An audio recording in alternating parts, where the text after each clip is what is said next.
Papa Ngagne Ndiaye. xalifa général kuli Tidiane di Serigne Babacar Sy Mansour dellu na dabli kaddu ya mu xamaloon jëwriñ ji ñu dénk wàllu santé ni ñuy doxalee ci wàllu mbas mi baaxul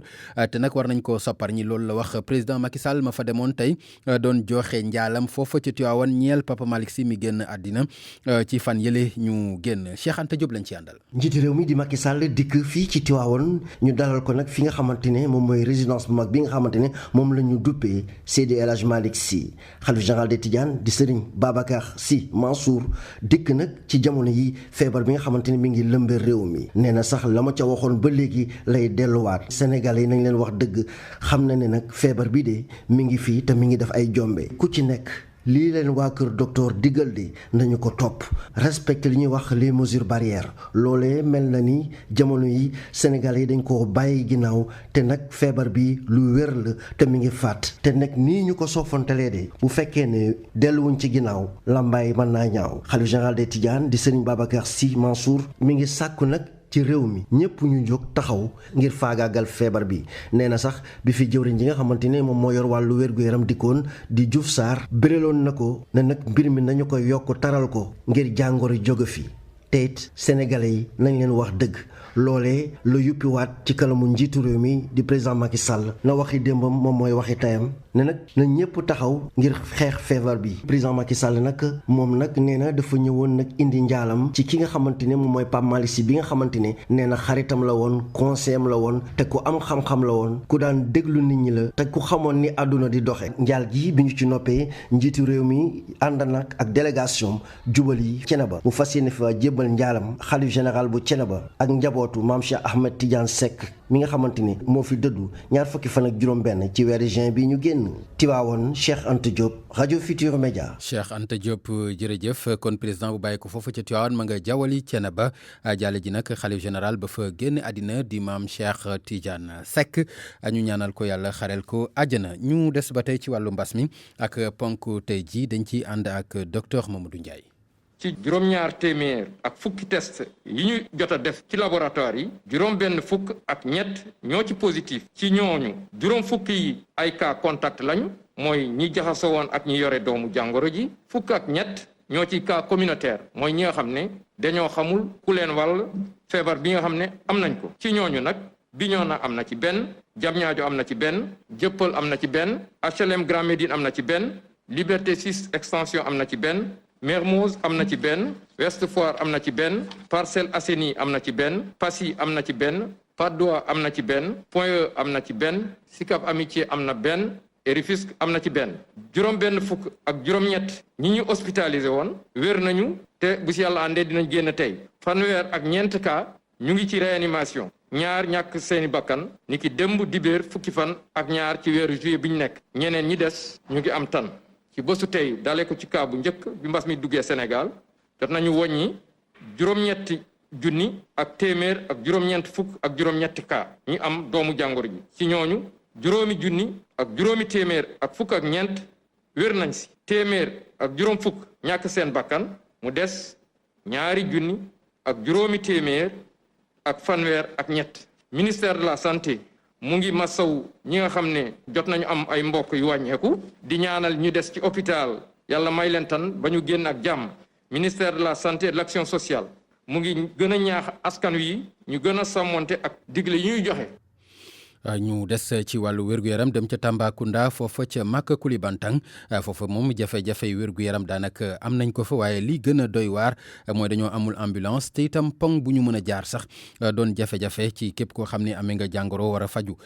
Moussa Oumar Gueye lañ ci àndal ci leeral yi. ci Fadiakunda arrondissement bu Maka Koulibantang daanaka lu jëm ci wàllum ñàkkum deret saa su ne dafay indi ak gàllankoor ñeel soxna yi bu ñuy mucc Mame Fatou Mbodj mooy coordonnatrice SR district sanitaire bu Maka Koulibantang bu sañoon ay bis yu bëri ñu daal di koy taxawal lu jëm ci wàllum mayam deret ci biir askan wi. dañooy ñëw saytu sunu femmes yi defal leen consultation gratuitement defal leen visite. comme ni ñu koy waxee defal leen consultation postnatale lépp loo xamante ne jëm na ci wér-gu-yaramu ku jigéen keeg doomam rek tey moom lañu ñëw def si tey xoolaale seen butitu njurukaay ndax amul benn feebar. mën na egg ba ay 200 femmes ci lu ñu gis. fii cas anémie daf fi bëri lool fi bëri torop waaw te aussi ñi ngi prévoir district bi prévoir na def ay don de sang. ci Fadiakunda poste de santé bi ba léegi ni si amul ambulance loolu tax na ki nga xam ni moom mooy sage-femme d'état bi fa ne di Boussa Fall Diaw bu sañoon nguur gi ak ñi nga xam ne ñoo toogal mairie ak askan wi wut ci ay pexe. aux autorités aux partenaires aux élus locaux pour ñu dimbale ñu ci ambulance parce que boo seetee fii ak Maka ay 14 kilomètres te des fois ni bu tawee pour ambulance bi mën a ñëw jëlal suñu malade day xaw a yàgg des fois dina def ay 1h30 minutes te bu fekkee ne femme bi sonn dëgg-dëgg balaa moo yegg Maka ba yegg Tamba leneen lu ci lépp mën na koo dal leneen lu ne xaj na ci. lu ñu mën a jàpp nag mooy am na ay partenaires yu demee ni UNFPA ak PNLP programme bi xeex lépp lu jëm ci wàllu feebaru sibiru te nañu indi seen dimbal ngir jàppale askan wi. Moussa Omar Gueye Tambacounda rajo Futur Média. pour man RFM mooy rajo bi gaaw ci xibaar yu wóor. RFM xibaar yu wóor te wóor. coowal suuf la ñuy cobboy ca diggante Sedima Ndingler ak Djilakh alors nag ndax yoon mën na ci am walla am déet ndax bu fekkente ni am nga sa ay kayit ba pare am na ci taxawaay bu ci yoon mën a taxaw ba nga mën koo ñàkk loolee am na ci ñu seen xam-xam màcc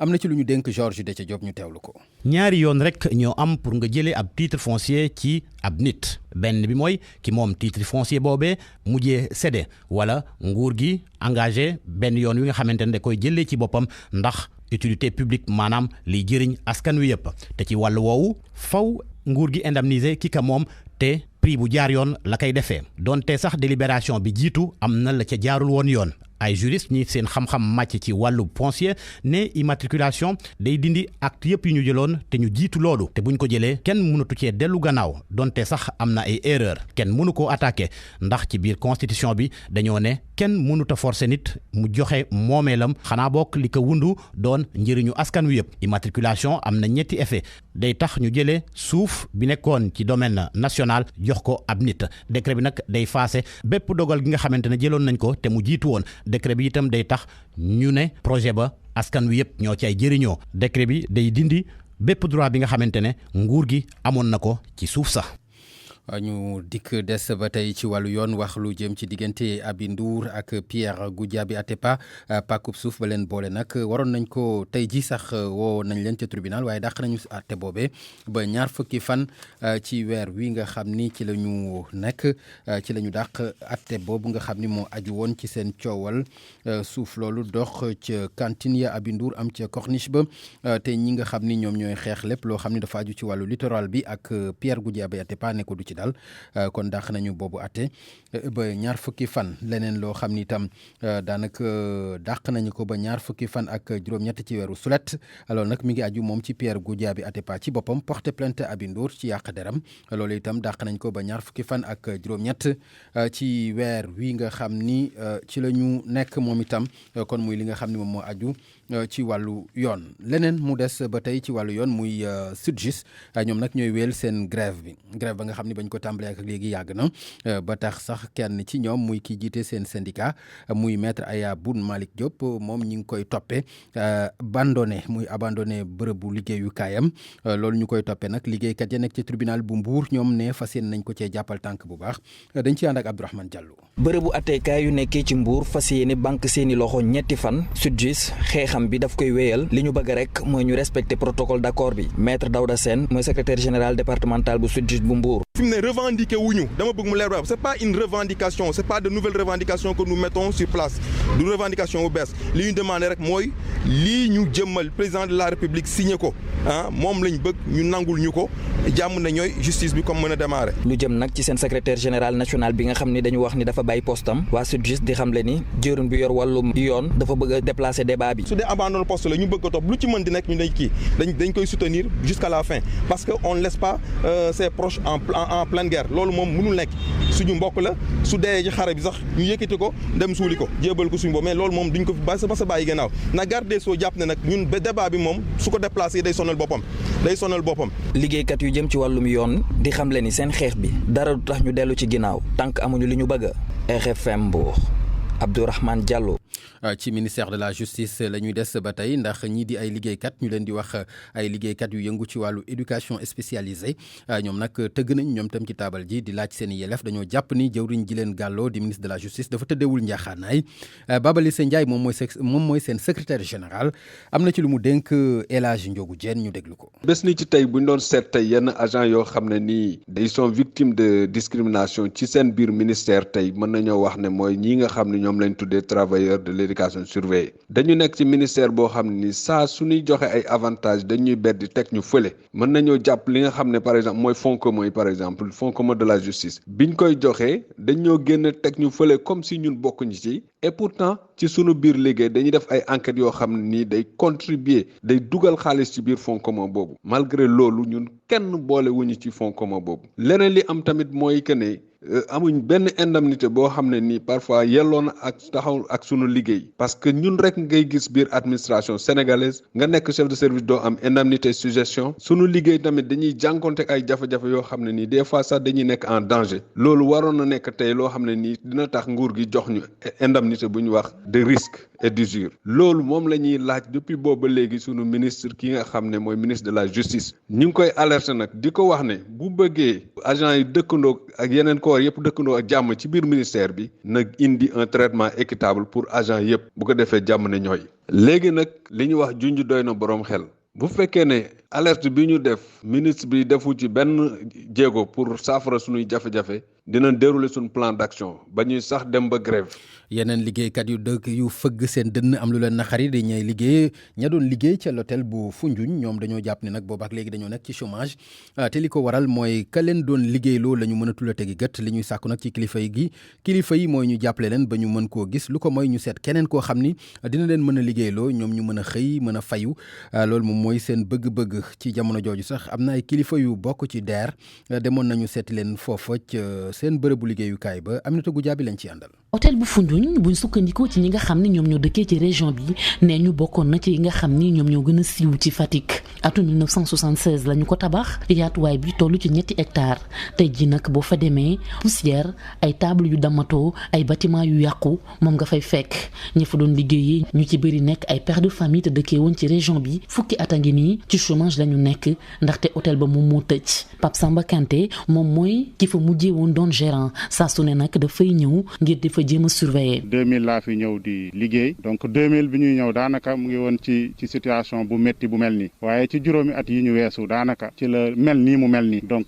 délabré complètement mu mel ni lu ñu abandonné waaye fii ci Foundiougne lu tolloog 100 personnes doon nañu xëy. mook ay moromam li ñuy sàkku ci kilifa yi mooy ñu jéem a xool beneen promoteur boo xam ni mën na jëlaat hôtel bi ba ñoom ñu mën dellu ci seen ay liggéey économie bu Foundiougne suqalikuwaat. parce que ki nga xam ni mooy borom moom déggatuñu ko gisatuñu ko defu ci dindiwu ci ñu mel ni daal dañuy seetaan moo tax ñu ne woon daal waxtaan ak madame le gouverneur pour que ñu fexe ni ñuy def ba mën a wax ak borom kër gi bu fekkee dafa nekk ci tànki jaay ñu dimbali ko wutal ko ay nit yu ko mën a jënd. délégation générale à l'entrepreneuriat rapide di waa DER ñoom ñi demoon nañu visiter bâtiment boobee nga xam ne dafa yàqu yaxeet ñoom nag ñu ni daañu def seen kéem kattan ba fexe nu hôtel boobu ubbiwaat ndax bokk na ci li nga xam ni day xeex chômage gi foofee ca gox ba Papa Amadou Sarr. loolu moo taxoon ñu ñëw xool DER ak port ak yeneen partenaires privés pour xool dans quelle mesure mën nañu jàppale jigéen ñi ak ndaw ñi fi nekk ñu dekkaliwaat hôtel bi. maire bu Foundiougne di wax ni tam dana ci dugal loxoom bu baax a baax ndaxte hôtel bi dafa amaloon njëriñ loolu commune bu Foundiougne Aminata Goudiaby Fatick RFM.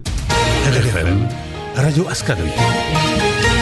taw bi baawaan fu bari ci biir réew mi Ndakaaru di capital mucc ci ñi nga xam ne nag ñoom la seen xam-xam màcc ci wàllu météo li ñu xamle mooy filekk ñaari fan yi ñu dëgmal di dikk taw bi dina gën a bari waaye buñ ko jàllee dina xaw a taggatémbe as lëf dañ ciy déglu kenn ci ñoom am na ci ay leeral yu mu indi Abdoulaye Diouf lay wuyoo dénk ko Kumba Sagnane Faye. déjà taw yi samedi la tàmbale samedi si ngoon te côté sud bi côté Cap Skirring jàpp après mu commencé yéeg dem ba côté Saloum bi ak côté centre bi jot nañ fa am daal ay taw yoo xam ne nii takku na samedi si guddi gi après si la Thiès commencé di am ay tuuti taw ak Dakar aussi amoon nañ fa ay taw yu xaw a yemumaay ay wis journée dimanche bi bu démb bi nag si la ñu gën a nemmeeku ay taw si dëkk bi surtout côté centre ouest bi côté Dakar amoon nañ vraiment ay taw yi nga xam ne nii par localité taw yooyu nag à la station de Dakar Yoff ñu ngi fa am daanaka 5,5 millimètres moom la ñuy enregistré à la station mais taw yooyu boo ñu xoolee gox par gox mën nañ am amaana ay quantité yu ko gën a néew wala yu ko gën a mag jamono yi di ñëw surtout tey côté Louga dem ba Dakaru dem ba côté Kaolack Fatick ba Casamance donc zone yooyu daal ñu ngi fay xaar mais ay taw yu yemumaay la nag ay taw yu ndaw moom la ñu fay xaar côté sud bi foofu la également ñu ngi fay xaar ay taw ak côté est bi parce que dafa am benn niir bu mag boo xam ne nii mu ngi côté ouest Mali bi te mu ngi nekk di waaj a dugg si dëkk bi 48 heures yi ak 72 heures dañuy commencé di am li ñuy wax accalmie jaww gi day xaw a dal taw yi ñuy xaar daal ñu ngi koy xaar si gox yi nekk si côté sud dëkk bi. ca Touba la ñu jëm foofa moom xeexoo bu jur bakkan bu rot moom moo fa amoon ki ci bakkanam rot nag ay mbokkam jël nañ ko ki nga xam ne nag moom moo faat daanaka moom ma nga ca loxoy police ki faatu ci 20 fukki at la toll dañ ciy ànd ak Marème Diop ci leeral yi. xeex la ci diggante ñaari xale yu góor yoo xam ne seeni at mu ngi toll ci 20 fukk ñu nekk ñoom ñaar ñëpp ay dawalkatu sareet ci Mbaariya ci Madiana di ab quartier bu nekkee fii ci Touba ki nga xamante ni nii moom mooy Baye Zal moom moo ñàkk bakkanam Ablaye moom moo ko jam ci put gi ba mu faatu sapeur moo ko jël si ba néewam ñu ngi ko yóbbu ci hôpital Matlaboul Fawzeyni bu Touba Ablaye moomu nga xam ne itam moom moo faate naka noonee la da moroom yi dawalkatu sareet yi daal di dóor yu méttee ginnaaw bi ko police bu Jannatu tegee loxo dañ ko mujjee sax yóbbu moom itam ñu évacuer ko fii ci hôpital Matlaboul Fawzeyni ndax état wam fii nag nga xamante ni moom mooy Mbaariya fi mu toll nii foo sànni mbartu mu daal di takk ndax ñi nga xam ne ñooy dawal saret ñu ngi daanu ay jëli yu méttee métti kenn mënu leen a téye askan wa nag li ñu joxoñ baaraamu tuuma mooy ñàkkum kaaraange gi nga xam ne bis bu ñu xëyee ñu ngi dund ak moom ci mbaar yooyu nekkee ci Madiana Marème Diop fii ci Touba RFM. RFM bitim réew. xibaar yi bitim réew yi Youssouf Bodian lañ ci àndal Youssouf maa ngi lay dellu nuyu. di la fay Pape Ngagne. ca Mali lañ koy tàmbalee gannaaw samedi ak dimanche muy gaaw ak dibéer bu tàng jër daanaka nag ñi ngi xool nu ñuy defee ba jàmm dellu si. lu mu néew fukki nit ak benn ñàkk nañ seen bakkan ci manifestation yooyu amoon ca Bamako ñu doon sax denc démb ñenn ci ñoom fa la kii di imam Mahmoud Dicko yëgatee ay kaddu sàkku ci farandoom yi kon ñu gën a dal moom bokk kon ci leader mouvement du 5 juin ñu déglu imam Mahmoud Dicko. Je commence par m'incliner devant la mémoire de. maa ngi ñaanal jeunes yi képp koo xamante ni jot nañ ko rey ci manifestation yi maa ngi continuer di lancer ñëpp appel surtout ci jeunes yi ñu tey ñu am retenue waxoon naa leen ko depuis très longtemps que dañoo war a xeex manifester waaye nag ñu bañ a utiliser violence ñu bañ a yàq toj wala reyante. kon piège boobu war ñu ci dugg dañ ko war a baax lii nag xeex bi ñu sumb nii mooy xeexu espoir pour Mali dañ ko war a continuer dans la dignité tranquillité sans que ñu yàq dara sans que ñu gaañante wala ñu reyante réew yu bëri jot nañ ñu woo nee ñu nañ tey ñu bañ a kon déborder indi loo xamante ni daanaka baaxul dara ci Mali loolu nag jàpp naa ni conseil d'amis la ndaxte koo xamante ni nee la defal attention ci wàllu xeex bi ngeen bañ a indi fitna daanaka kooku bëgg na la te jàpp naa ni pays yu bëri yoo xamante ni ñuy jàppale ci wàllu woowule jàpp naa ni dañ ñu bëgg te loolu la ñu war a def. accompagner dans cette difficulté que nous traversons actuellement. Mohamed Ali Mouba moo tekki kaddu imam Mahmoud Dicko kon jiite mouvement 5 juin ñoom leen tax a jóg mooy fexe ba président bi di Ibrahima Boubacar Keïta Ablay kon bàyyi jóge ci réew ma kii di IBK moom sax jël na ci week-end bi dogal ni dafa tas conseil constitutionnel bi ndax bokk na li merloo manifestant yi di dogal yi nga xamante ne jël na ko ci élection yi passé foofu ca Mali ay organisation internationale ñoom it di sakku ci ñaari wàll yi ñu toog waxtaan ñu bàyyi kon jaamarloo yi ñi fa teewal ca Mali Union africaine CEDEAO ONU ak Union européenne ñoo kon xaatim ab communiqué boo xamante ni jot nañ ci benn copie ñu ànd ci ak tënk Koumba Sandiane Faye. gannaaw meeting barki démb bu am doole bu mouvement M5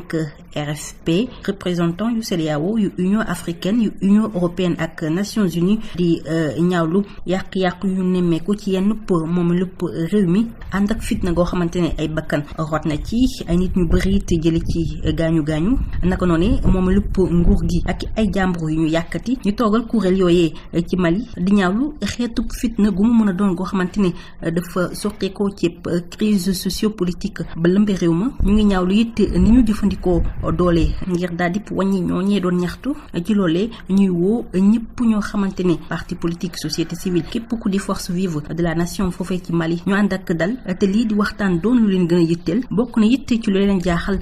teg loxo gi ñu teg loxo lenn ci leader mouvement M5 RFP bi ndax gis nañ ne loolee bokkul ci lu mën a indi dal ci réew mi ñoom ñu ngi woo nguurub Mali mu tegib ay conditions ngir dialogue politique gi ñu mën ko amal waaye it ñu daal di teggi loxo leaderub mouvement M5 ba tey ci communiqué bi xam ne ne gëm nañ ne li tukkee ci mission ministérielle bi CEDEAO amaloon yàggut dara dina teg ay tànk yu dëgër ngir ñu amal déggoo ci wàllu politique ngir ñu génne réew Mali ci guute gi mu ne.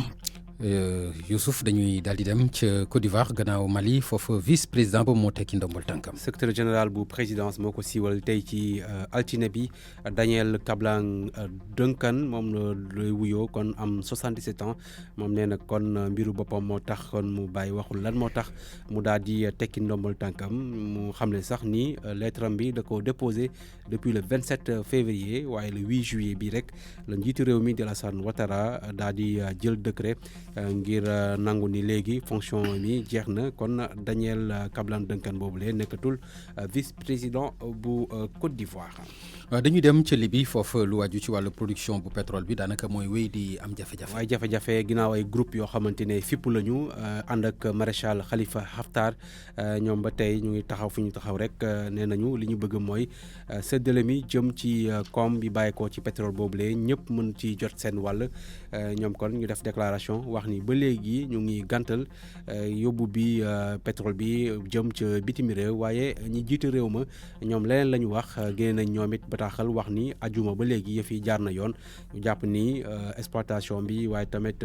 exportation maanaam jëlee pétrole ca Libye yóbbu ko bitim réew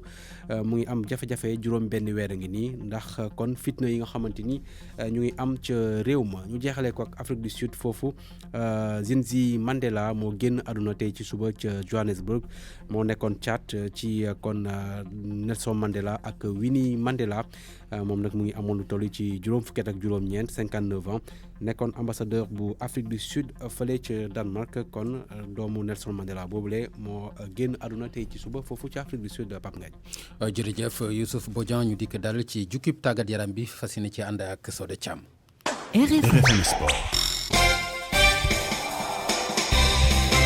tribunal arbitral bu sport daal dinay annulé suspension ba nga xamante ni tegoon nañ ko Manchester City moomee nga xamante ni nag dafa naroon a toog ñaari saison yoo xamante ni du bokk ci li nga xam ne moo di coupe d'Europe bi mu di ay daan yoo xamante ni UEFA moo ko tegoon ngir ñàkk bañ a respecter fair play financier bi ci loonee nag tribunal arbitral du sport nag niki tey ji ci suba la daal di teggi google suspension kon nag ci noonee équipe bu Pep Guardiola bi dina mën a jouer coupe d'Europe bi ci saison gi ñu jëm ak ba ca topp tribunal arbitral du sport nag fa nga xamante ni fa la City defoon na appel gannaaw bu mu lever suspension bi daal dinay wàññi itam la nga xamante ni moom la City waroon a fay jële ko ci fanweer indi ko ci fukki millions d'euros Manchester City gannaaw ba décision taas bi waddee ci la daal di génne moom it ab communiqué ngir rafetlu li ni mel ca Angleterre tey ji nañu ndax kàpp fanweer ak juróomeelu bëccëg bi ak benn jongante képp bu war a dox ci diggante Manchester United mi nga xam ni mooy dalal Southampton bu 19h jotee entraîneur bu Tottenham gannaaw ba équipe am amee ndam ci kaw Arsenal ni ki démb ñaari bal ci benn daal dinay am mbégte ne équipe am dina mën a bokk ci xëccoo gi ba léegi place gu koy may mu dem ca Ligue Europa fi mu nekk nii nag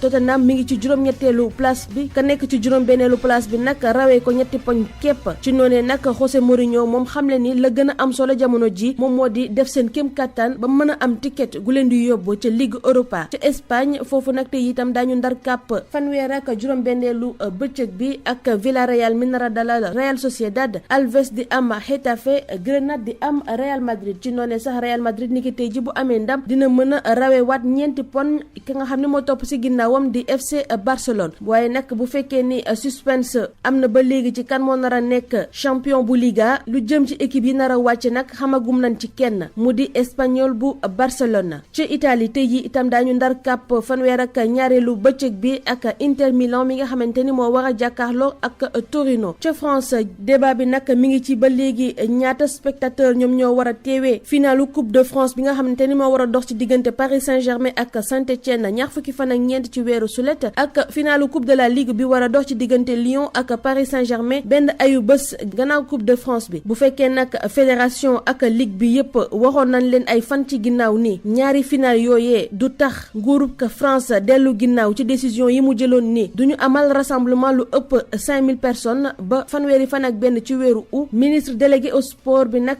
gannaaw bu mu jëlee kàddu niki démb ca Havre moom ca na mu waxee mel na ni dafa bëgg coppite am ci googule. jërëjëf Sode Thiam moo ji woon ci xibaar yi tàggat yaram yi xibaar yi mbas mi di Coro News ñu di ci ànd ak soxna Nafissatou Silla. lu jege loolu fukki millions yi cas ak ñett yu ñu confirmé ci àdduna bi la ñu nemmeeku jamono yi ba tax na nag bànqaas bi yore wér-gu-yaram bi ci àdduna bi di wéy ba tey di alerter ci ni jàngoro yi coronavirus di gën di wéyee ci réew yi rax ci dolli nag nombre de cas yi ñoom duñu noppi di wéy ci Amérique ndax ci États-Unis contamination yu bees yi ngi gën di bëri rawatina ci week-end bi ñu ndax nemmeeku nañu lu ëpp 62 000 cas ci benn fan dong ba loolu sax nag daal di yóbbu bilan bi ba lu ëpp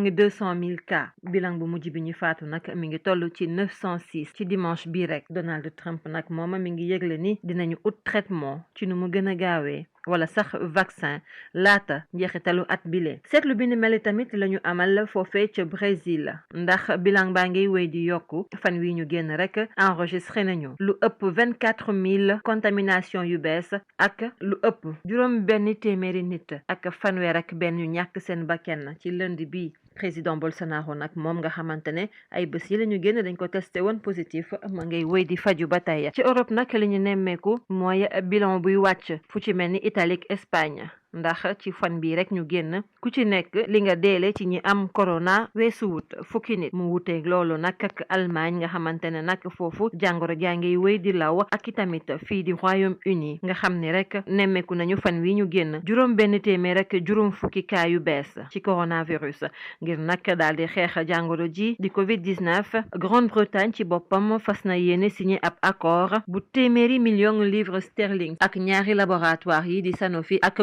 GlaxoSmithKline ngir ñu daal di koy jébbal juróom benn fukki millions yi dose vaccin bu Covid-19 Chine nag moom juróom ñetti cas rek la nemmeeku ci fan wi ñu génn waaye nag daal dina reconfiné lu ëpp 400,000 nit ci province bu Hubei li ñu seetlu nag mooy ca Beijing foofee juróom ñaari fan yi ni du benn cas coronavirus bu ñu fa nemmeeku ca Corée du Sud moom benn fan wi ñu weesu rek nemmeeku nañu fa juróom benn fukk ak ñaari cas yu bees ca Asie nag fi mu gën a méttee mooy ca Inde ndax bilan bi ci benn fan wi rek gën naa yokku ba toll ci altine jile 878,254 cas yu bees yu coronavirus ak juróomi téeméeri nit ak benn fi ñàkk seen bakkan fii ci Afrique nag moom Maroc moom daal dina tàmbali ab déconfinement wam di ko amal nag zone par zone waaye lii di état d'urgence bi nag moom dañu koy wëyal ba fukki fan ci weeru août bi ñu dëgmal la Égypte nag moom jàngoroy coronavirus a ngi wëy di law loolu la ñu seetlu ba ñu ubbee frontières yi li ko dalee benn fan ci weeru sulet ba léegi ni ci Afrique subsaharienne tamit feebar bi taxawul benn yoon mi ngi wëy waaye mu gën a metti nag ci Afrique du Sud te foofee sax dogal bi ñu jël ngir yemale jàngoro ji di wéy mooy bañ a tere lii di njaayum sàngara. RFM reportage yu tey jii dañ koy jagleel wàllu tabaski gi tey jii dañu ko door war a week yéen diirub ñaari ayu bés ñu di ci ànd ak soxna Salimata Aw. gannaaw taw ki démb ci guddi Ismaël di defaraat fi nga xamante ni fa lay takk xar yi. tolloog ñaar fukki xar di jaabante fii nga xamante ni moom la leen tekk nee na njaay mi commencé na wante par benn. instant bi moom mën naa ne affaire yi dessin yi moom dañoo cher quoi. waaw parce que xam naa tamit à cause de la pandémie comme frontière yi gars yi indeeguñ xar ak coggalu xar yeeg yooyu. waaw xëy na looloo tax mu cher mais xëy na ci kanam yàlla na ci yàlla def xéwal rek mais xar yi moom dañoo cher moom. bu ndaw ba nga koy laaj ñu ne la 200,000. boo xam ne temps normal bu fekkee dara amul au moins boo defee ay 50,000 60 dañ ko am. waaw loolu noonu looloo fi amee sama. ki ci wetam di ñu xamal ni njëg gi mi ngi toll ci 100 jàpp 350,000 ci xaram yi muy jaay mu ñuy xamal ni boo mayut ren xar du am. amaguma daal ni yaakaar ne instant yi xar dina am daal. waaw dina manqué de waaw dina manqué lu bëri ba parce que instant yi xar dafa cher de. waaw instant yi boo xoolee xar yu bëri fii mooy loolu noonu xar yu bëri. waaw fii am na ay xaru 130 ay xaru 140 ba 150 ba 350 000 ba 400 000 waaw yooyu noonu mais pour ça daal xanaa benn yoo xamante daal ñoo fi jar ay 125 000 mooy ñaari yéene. ak mbas mi di coronavirus yu ci bëri dafa taxaw Babacar ni client yi sax dañoo ragal ñëw muy dalal seen xel ni matuwaay yëpp jël nañ ko. da ngay respecté 1 mètre bi. njaaxle gi fépp la mu ci client yi di si jaaykat yi nee nañu ak tëjug frontière yi ñu nemmeeku xar moom boo mayut duñ ko gis te itam ñii di yar ñoom it bu ñu gisee lu ñu xamul dañuy yokk njëg gi te loolee dina metti loolu ci gafakaay góorgóorlu bi. Savon de Marseille Alphé seen gamme Opalia seen Kenkeyri AAD Abdou Alima Diop NCA Bank ak Home Choice Sénégal ñoo leen di may li ci yéenekaay yi.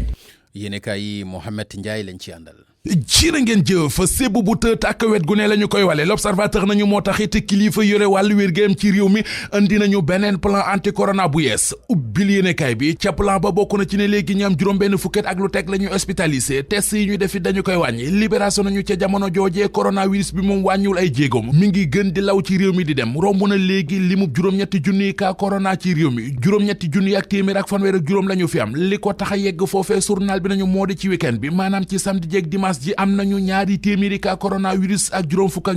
ñetti nit yu ñàkk seen bakkan ci jàngoro ji téeméeri doomi aadama ak ñeent fukk ak juróom-ñett ñoo faatu ci covid 19 bi mu duggee Sénégal ak léegi Le Quotidien nañu leneen li wane ne coronavirus bi waxul waxi dellu gannaaw moo di cas communautaire yi ak ni ñu fi sakkane ñoo ngi ak lu ëpp junni cas communautaire ak téeméer cas bi ñu L'Observateur ne moo am ca Touba kenn xamul nañu koy tuddee mu di genn góor gu am juróom benn fukket ak juróom dafa feebar ñu yóbbu ko hôpital Ndaamaatu ba ca Touba defal koy test gis ne dafa corona journal bi nañu ba mu ko yëgee dafa daw waaye jàpp nañu ko ñu jàpp journal enquête sa xool yi la mu xëy tey ji mu di coowal suuf fii ci Sénégal njiitu réew mi Macky Sall ay kàddoom ci xët mu njëkk yéenekaay bi muy xamle ne ci téeméeri yëf yu ñu ko yót su ne ko boo ko lijjantiwul mën naa jur fitna lu ëpp juróom-ñeent fukk yi maanaam plus de 90% yi coowal suuf la suuf sa ca Ndengleer ak coow la fa am journal Les Échos ne nañu keroog am na wisil boo xam ne waa Sedima ñoo ko fa teg ak fital la génne li député yu fa demoon ba député Aziz Diop porté na ko plainte maître Boukounta Diallo di ko cosaanoo ca Jilaax Les Échos nañu ba ñu ko invité démb ci émission Grand Jury ci rajo Futur Média ñaawlu na li ñu def ci suufas Ndengleer lekk ju Jilaax ji nee na délibération bi jël suuf si ñu toll jox ko Babacar Ngom la gis nañu ko def dañoo def lu leen neex rek waaye teguñu ko ci yoon journal Le Quotidien moom it dikkaat ak ñun ci wiisulub Sedima bi génn leen fetal ay député démb wax ñu it ne coowal suuf la ca Ndengleer moo xew rek waaye lii coowal suuf ci réew mi kenn xamul nu mu toll yëf yi bu doonub àll la ñu ne coowal suufas Ndengleer li genn garab la ci sursoi nañu fuqaleeg bëggeeg ngàppaaral gi yenn kilifa yi nekkee ci suufas réew mi honorable député maire bu Kër Samba Kane di Khalil Ibrahima Fall kenn demul mu des ndax jël na ñaari téeméeri hectares yi suuf ak juróom fukk jox ko benn entreprise bu ñu naan Sen'Terre te moom député maire Khalil Ibrahima Fall mi ko def ci entreprise bi la bokk bañ na ko ba moo cay actionnaire majoritaire grand place nañu ca commune bu yee nit ku fa dem fekk fa coowal suuf lu ne cobbay li ñu naan les collines sacrées de Yène moom la ñu ne moom la maire ba góor gi siis dagg def koy pàkk jox ko benn promoteur waa grand place nañu bi ñu jotee ci xibaar bi ba siiwal ko ñiy jàppal tànk góor gi siis am ndajeek taskatu xabaar yi la ñu woote ne dañu cay leeral waaye dañoo far gën a dëggal liñ doon laam-laamee leneen lu ñuy laam-laamee ci réew mi journal Vox Populi xëyee na ko mu di yokk gi ñuy wax ci paasu bus tata yi journal bi nee nañu borom tata yi jël nañu dogalob yokk ci paas bi fukki dërëm jàpp ñaar fukki dërëm tarif yi ñu teg moo di léegi première section 150 la maanaam fanweeri dërëm deuxième section bi ñu def ko téeméer ak fanweer 650 francs jëwrin gi ñu dénk wàllu dem beeg dikk bi ci tali bi di maître Oumar Youm di xam le ci xët mu njëkk Vox Populi ne kenn yokkuloowul kenn benn paas du lu ñu waxtaane te it du lu ñu santaane xam la ne it ne loi 1994 bi tëral ni paas yi war a tëdd képp ku ko xëtt ay daana ngi lay yot l'observateur nañu ak yokku amagu ci borom watay tata yi ñoo doon jéem ab ku waaye yëf si sottiwul lu sotti am borom lambu ji GFM bëgg a tëgg ci diggante rëg-rëg ak guy gi sunu lamb nee nañu njaw ma ngi cee desandoo xam benn lambu ji taxawagul naas mi mënaat sëru guy gi xamal waa sunu lamb ne Maawo Cissé mi dox combat boobe woo na ko démb ay yooni yoon bi waa sunu lamb woowee Maawo laaj ko fan la combat bi toll li mu leen wax moo di may leen ma wax ak waa kër guy gi bu nuppi record yéene kaay nañu combat guy gi ak rëg-rëg daanaka taxaw na bu nuppi ne rëg-rëg signé na mbër mi ñu ko bëgg a booleel di guy gi moom it sa mën naa am mu signé tey jii ci altine ji gis-gis jërëjëf yéen kay ak Mohamed Ndiaye ñu dikk dal ci gis-gis ponk bi ñu fas yéene waxtaane tey nag di fitna gi nga xam ni ma ngay am foofa ca Mali ma ngay bëgg a yàgg nag te Imam Dicko ak ñi nga xam ni ñooy mouvement M5 sumb ko mu nekk xeex boo xam ni daal ma ngay gën di wéy te bu lawee itam mën naa gën a indi ay jafe-jafe loolu moo waral ponk bi ñuy waxtaane tey di ci ànd ak Abdou Latif Aïdara moom mooy directeur général bu Centre africain d'intelligence stratégique nekk professeur ci centre d'études diplomatiques ak stratégique bu Ndakaaru di ci ànd itam ak suñu naataango Barka Ba nekk journaliste xam-xamam màcc lool ci wàllu relation internationale ñaar ñooñu la ñu fas yéene waxtaanal ci ponk bi aju ci wàllu Mali dañu koy njëkkee ak Abdou Latif Aïdara bu fekkee jàppandi na professeur ñi ngi lay nuyu. maa ngi lay fay. waaw professeur laaj bu njëkk bi rek mooy ñu bari dañoo jàppoon ni bi nga xamee ni IBK mu Ibrahima Boubacar Keïta daje na ak Imam Dicko foogoon nañu ne lu bëri daal ci fitna gi dana jàmm dina ci am waaye dañoo gis ni teguñu ci ñaari fan ñett daanaka ci la gën a tàkk loolu ban jàngat nga ci mën a def. jërëjëf ci sa question bi xam nga bi Imam Dicko laataa na jóg mook politiciens yi di song IBK dafa fekk dëkk ba ci boppam. dafa nekkoon ci coono gu méttee métti ndax mouvement terroriste ya fa nekk ak problème bi nga xam ni am na ci diggante pël yi ak bambara yi ak dogon yi muy problème communautaire boo xam ni islamique bi aussi dafa ñëw laxasu tew ko ci donc bi M5 ñëwee mouvement M5 nga xam ni dafa boole Dicko ak parti politique yu bari yu ñëw laxasu ci ginnaaw Dicko dañoo ñëw ñoom yokk ci xam ni kawar c'est-à-dire seen première manifestation dañ doon réclamer ne président bi na démissionné mais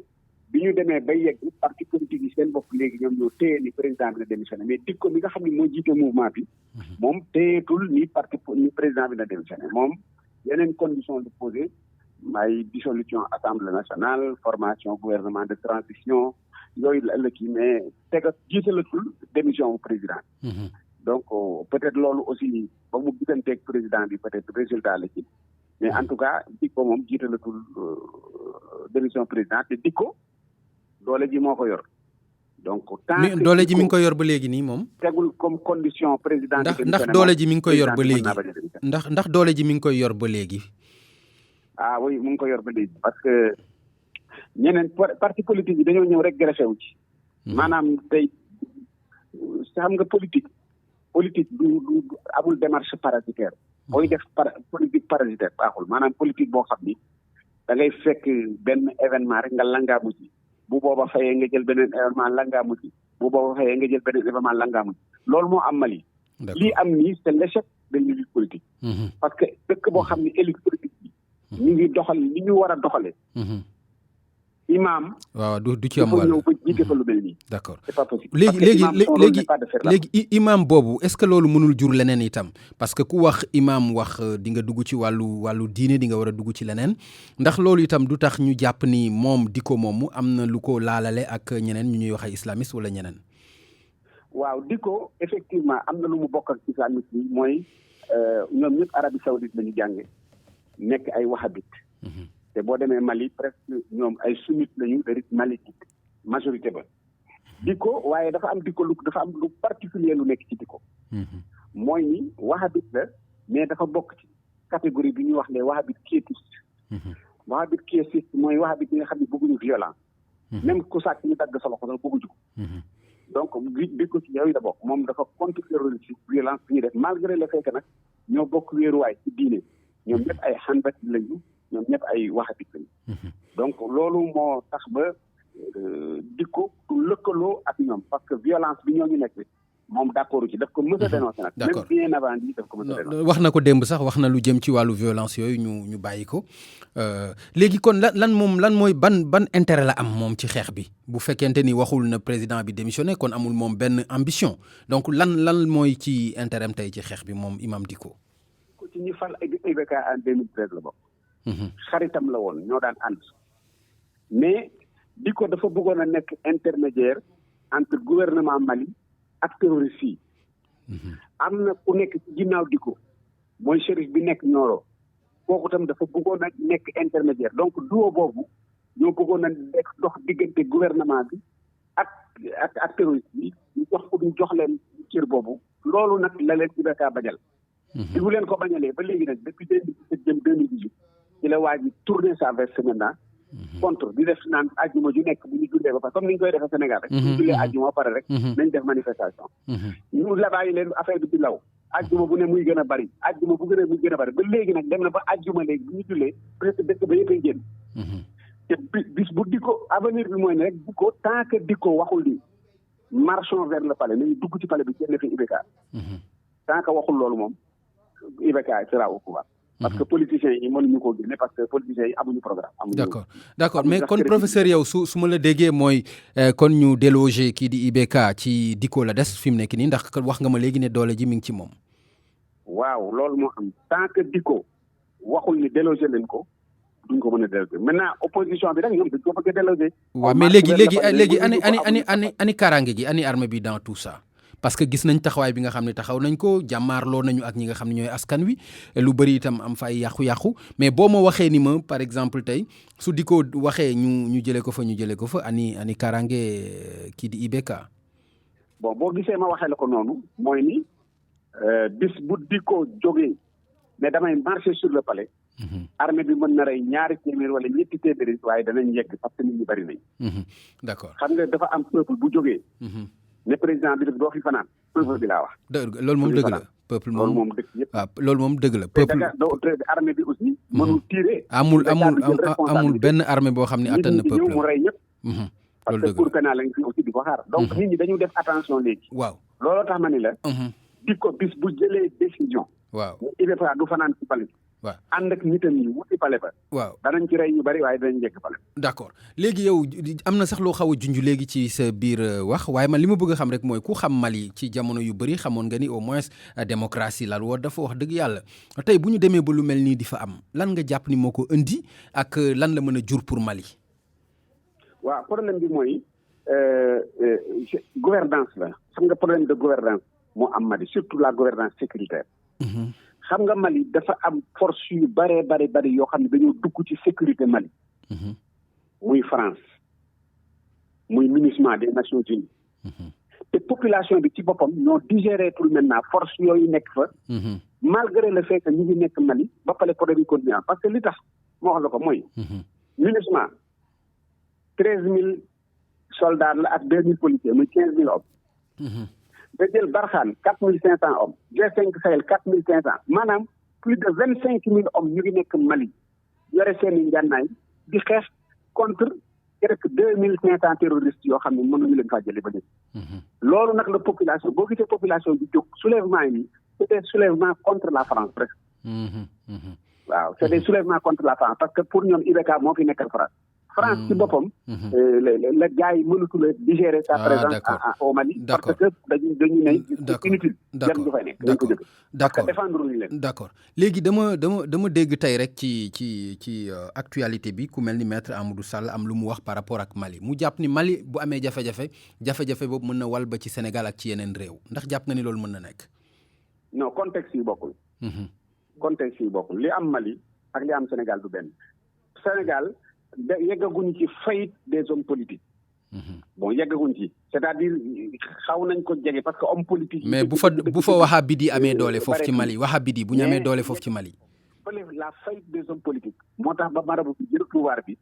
ba pare ñoom ñu langaamu nag ci gannaaw marabu bi di avancer.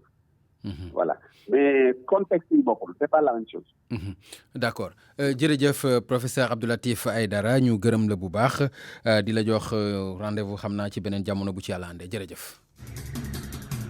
Barka ba jàppandi na Barka maa ngi lay nuyu. maa ngi lay fay sëñ Pape. mbaa yaa ngi ci jàmm.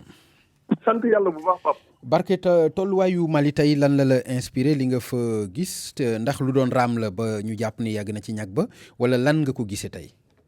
waaw Pape lu doon raam di jëm ci ñag bi la lu fa xew malheureusement képp koo xam ne bàyyi woon xel ci situation Mali bi warulaa bett bu baax donte peut-être niveau de violence bi ñu nemmeeku fan yi ak bakkan yu rot yi loolu moom jéggi na dayoo léegi nag li ñuy ragal mooy que mbir mi gën a takkarnaase parce que ñaar ñi nga xam ne principaux acteurs yi tey muy imam Dicko te mu boot mbooloo bu takku ak IBK dialogue bi ci seen diggante dina jafe ndax violence bi fi mu toll. man wax naa ko léegi professeur Latif Aïdara man li ma jaaxal mooy dañu gis seen daje dafa yàggul kii di IBK recevoir Dicko ñu waxtaan jàppoon nañu ni après jàmm muy accalmie dafay dellu siwaat carrément foofa ca Mali te loolu amul lan nga jàpp ni moom moo tax ba jàmm mënul dellu si foofu. xam nga un mouvement insurrectionnel su xasee ba départ acteurs yi ci seen bopp mënatuñu maîtriser le troupe ci situation bi day am toujours loo xam ne débordement la boo xam ne kenn du xam fu mu jógee soit ci force de sécurité yi soit ci jeunes yi mën nga leen jéem a yemloo fenn mais ñoom ci seen xatar ak seen mer mën nañ dem ba def loo xam ne dafay dépasser situation bi te yaakaar naa ne tey ñaari parti yëpp foofu lañ toll parce que xale yi bi ñu demee toj assemblée nationale après ñu daal di dem dugg ca rajo ba taal ORTM une partie ci rajo bi foofu la affaire bi débordé mais leneen lu tiitlu li mooy IBK dafa mel ni ci ñaari fan yu jëkk situation bi da ko xawoon dépassé mais après dañu gis mu mel ni dafa gànnaayuwaat et surtout waaw nuru na ko moom ci week-end bi ñu génn nii mel na ni dafa décidé ci jàkkaarloo ak ñoom surtout force yi ñu utilisé yi force antiterroriste yi la ñu woo muy ay troupes d'élite nga xam ne ñoom seen taxawaay c'était pour ñu xeex ak jihadistes yi mais gis nañ ne ñoom ñoo dem songu domicile mosquée bu imam Dicko nekkoon ay jeunes ñëwoon na dañu koy aar foofu la mbir mi débordé et soo xoolee tamit tey am na benn quartier Bamako bu tudd Badala Bougou foofu mooy épicentre violence yi donc est-ce que tey imam bi malgré appel au calme bi mu def ak deret bu tuur bi mën na tey maîtriser xale yëpp yaakaaruma ko IBK aussi ci benn loxo dafa mel ni day lâché du lest mooy bi mu décidé dissoudre cour constitutionnelle bi nga xam ne tooke bi lu ci ëpp ci ñoom la jógee parce que ñoom ñoo mujjee invalidé yenn candidats yi mu feggoog yeneen problème yu bëri yu ñu fa wax yi mooy problème sécuritaire bi problème communautaire bi problème gouvernance bi corruption taxawaayu Karim Keïta loolu aussi il faut ñu tudd ko Karim Keïta ni muy doxalee Mali mu ñuy rappelé ñu Karim Wade tout à fait ci nekkee woon loolu yëpp moom moo tegu tey mu nekk bombe moo xam ne dafa explosé ci kaw IBK communauté internationale bi def nañ communauté conjoint pour appeler parti à la retenue waaye ba su mu toll nii gisuma tey ban solution moo mën a am Mali. d'accord mais Barka man li ma bëgg a xam mooy lan moo fa war a indi sax lu ni mel bu ñu demee ba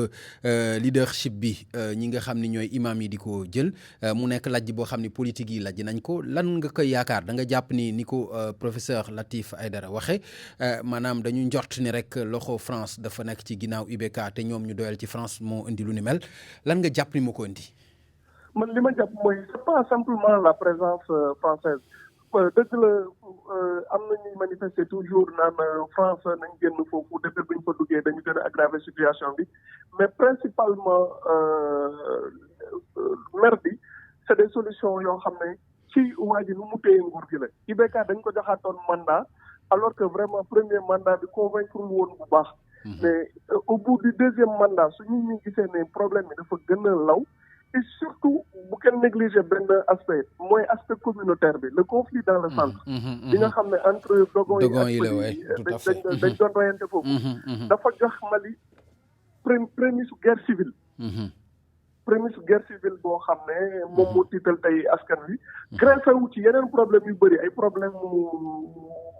sociaux Pape nga baal ma parce que dama am ay écho ci sama li may wax li moom moo tax non c'est bon ñi ngi lay dégg de fii moom écoute bi baax na waaw écoute bi baax na waaw donc problème yooyu yëpp je pense ñoom ñoo dem ñu tegloo ba mu jur lii mu jur nii et fondamentalement question de leadership la président africain yi dañu war a xoolaat seen bopp bu baax muy Mali muy Burkina wan nañ lajj boo xam ne ci gérer d'abord seen territoire gérer seen force de sécurité gis nañ ne doxul te dañu bàyyi xel aussi ci Quai d'Orsay français yi dañu defoon benn note ay diplomate ñu tuddee ko l'effet pangolin bu Covid bi duggee ñu ne soo moytuwul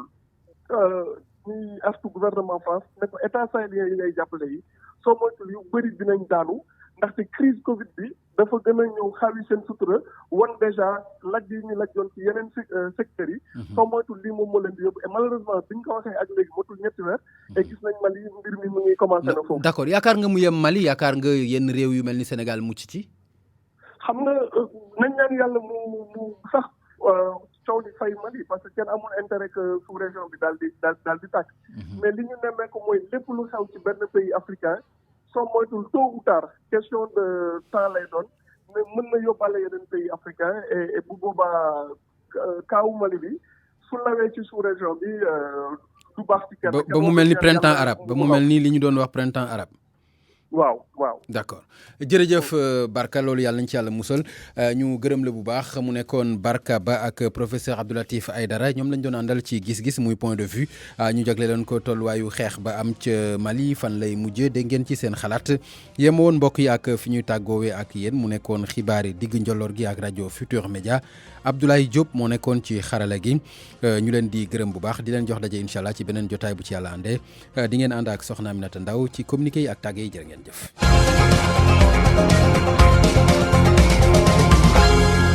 ak méga